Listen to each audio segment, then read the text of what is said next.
ಉದ್ಯೋಗಾಕಾಂಕ್ಷಿಗಳಿಗೆ ಇಲ್ಲೊಂದು good news ಇದೆ. ಸರ್ಕಾರ ಕೊಡ್ತಾ ಇರುವಂತಹ ಸಿಹಿ ಸುದ್ದಿ ಇದು. 100 ದಿನದ ಒಳಗೆ 15,000 ಶಿಕ್ಷಕರ ನೇಮಕಾತಿ. 15,000 ಶಿಕ್ಷಕರ ನೇಮಕಾತಿಗೆ ಅನುಮೋದನೆ ಕೊಡಲಾಗಿದೆ. 3 ತಿಂಗಳಿನಲ್ಲಿ ಪ್ರಾಥಮಿಕ ಶಾಲಾ ಶಿಕ್ಷಕರ ನೇಮಕಾತಿಯಾಗುತ್ತೆ. ಸದ್ಯ 80,000ಕ್ಕೂ ಹೆಚ್ಚು ಶಾಲಾ ಶಿಕ್ಷಕರ ಕೊರತೆ ಇರೋದು. ಅದರಲ್ಲಿ 51,000 ಶಿಕ್ಷಕರ ನೇಮಕಾತಿಗೆ ಆರ್ಥಿಕ ಅನುಮೋದನೆ ಸಿಕ್ಕಿದೆ. ಅದರಲ್ಲಿ 15,000 ಹುದ್ದೆಗಳ ಭರ್ತಿಗೆ ಸರ್ಕಾರ ಮುಂದಾಗಿದೆ. ಈ ಬಗ್ಗೆ ಮುಂದಿನ ವಾರದಲ್ಲಿ ನೋಟಿಫಿಕೇಶನ್ ಬರೋ ಸಾಧ್ಯತೆ ಇದೆ. ನೋಟಿಫಿಕೇಶನ್ ಮಾಡಿ ಪರೀಕ್ಷೆ ನಡೆಸಿ ಕಂಪ್ಲೀಟ್ ಮಾಡೋದಕ್ಕೆ ಶಿಕ್ಷಣ ಇಲಾಖೆ ಮುಂದಾಗ್ತಾ ಇದೆ.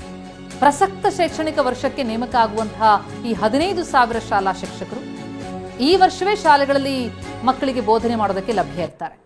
ಶಿಕ್ಷಣ ಇಲಾಖೆ ಪ್ರಾಥಮಿಕ ಹಂತದಲ್ಲಿ 15,000 PSTR ಹುದ್ದೆಗಳನ್ನು ನೇಮಕಾತಿ ಮಾಡೋದಕ್ಕೆ ಮುಂದಾಗ್ತಾ ಇದೆ. ಪ್ರಾಥಮಿಕ ಮತ್ತು ಪ್ರೌಢಶಾಲೆಗಳಲ್ಲಿ ಶಿಕ್ಷಕರು, IT ಶಿಕ್ಷಕರು, ದೈಹಿಕ ಶಿಕ್ಷಕರ ಹುದ್ದೆಗಳನ್ನು ನೇಮಕಾತಿ ಮಾಡಿಕೊಳ್ಳೋದಕ್ಕೆ ಮುಂದಾಗ್ತಾ ಇದೆ. ಸರ್ಕಾರಿ ಶಾಲೆಗಳಿಗೆ 2,500 IT ಶಿಕ್ಷಕರ ನೇಮಕಾತಿ ಮುಂದಾಗಿದೆ. ಸರ್ಕಾರಿ ಶಾಲೆಗಳಲ್ಲೊಂದೇನೆ 1ನೇ ತರಗತಿಯಿಂದ ಕಂಪ್ಯೂಟರ್ ಶಿಕ್ಷಣ ಇರುವಂತಹ ಹಿನ್ನೆಲೆಯಲ್ಲಿ 2,500 IT ಮಾಹಿತಿ ತಂತ್ರಜ್ಞಾನ ಶಿಕ್ಷಕರ ನೇಮಕಾತಿಗೂ ಕೂಡ ಮುಂದಾಗಿದೆ. ನೇಮಕಾತಿಯ ಸಮಗ್ರ C&R, PSTR, GPSTR ಹಾಗೆ HSTR ಕೊಡೋದಕ್ಕೂ ಕೂಡ ಮುಂದಾಗಿದೆ. ಮುಂದಿನ ವಾರದಲ್ಲಿ ಇದ್ರ ಬಗ್ಗೆ ನೋಟಿಫಿಕೇಶನ್ ಹೊರಡಿಸೋದಕ್ಕೆ ಮುಂದಾಗ್ತಾ ಇದೆ.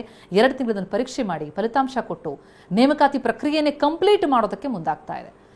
ಕಳೆದ ಕೆಲವು ವರ್ಷಗಳಿಂದ ಈ ರೀತಿ ಸರ್ಕಾರಿ ಶಿಕ್ಷಕರ ನೇಮಕಾತಿಗಾಗಿ ಕಾಯ್ತಾ ಇದ್ರು ಅಭ್ಯರ್ಥಿಗಳು. ಈಗ ಅವರಿಗೆ ಸುವರ್ಣ ಅವಕಾಶ, ಅದರ ಸದುಪಯೋಗವನ್ನು ಪಡಿಸಿಕೊಳ್ಳುವಂತೆ, ಪರೀಕ್ಷೆಗೆ ಸಿದ್ಧತೆ ಮಾಡಿಕೊಳ್ಳುವಂತೆ ಶಿಕ್ಷಣ ಇಲಾಖೆ ಗುಡ್ ನ್ಯೂಸ್ ಕೊಡ್ತಾ ಇದೆ.